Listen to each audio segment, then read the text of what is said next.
একটা প্রশ্ন করি, আপনাকে যদি বলা হয় এই বাইকটি ফ্রি দেওয়া হবে, কিন্তু শর্ত একটাই, বাইকের হ্যান্ডেল আর সিটের মাঝখানে উল্টো হয়ে ঝুলে থাকতে হবে। তার মানে আপনি উল্টো হয়ে বাইকে বসে আছেন, এইভাবে আপনাকে 1 মিনিট থাকতে হবে।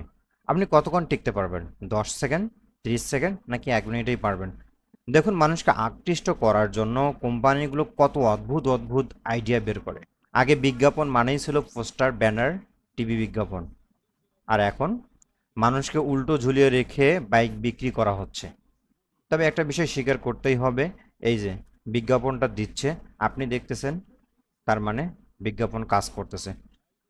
আজকের পৃথিবীতে শুধু ভালো প্রোডাক্ট থাকলেই হয় না, মানুষের নজরও কেড়ে নিতে হয়। এমন চ্যালেঞ্জ আপনাকে দিলে আপনি টিকতে পারবেন কিনা, প্রশ্ন আপনার কাছে। আর যে মানুষের নজর কেড়ে নিতে পারে, সেই শেষ পর্যন্ত জিতে যায়। আপনার কাছে যদি বাইক কেনার টাকা না থাকে, তবে এই ভিডিওটা আপনি আপনার ওয়ালে শেয়ার করুন এবং বাইক কোম্পানিগুলোকে ট্যাগ করুন। বাংলাদেশে এমন একটা প্রতিযোগিতার ব্যবস্থা করে, যাতে করে আপনি এই প্রতিযোগিতায় টিকতে পারেন এবং বাইকটা জিতে নিতে পারেন। এই আইডিয়াতে আপনি উপকৃত হলে অবশ্যই আমার চ্যানেলটি সাবস্ক্রাইব করবেন এবং ফেসবুক পেজটি ফলো করবেন। আল্লাহ হাফেজ।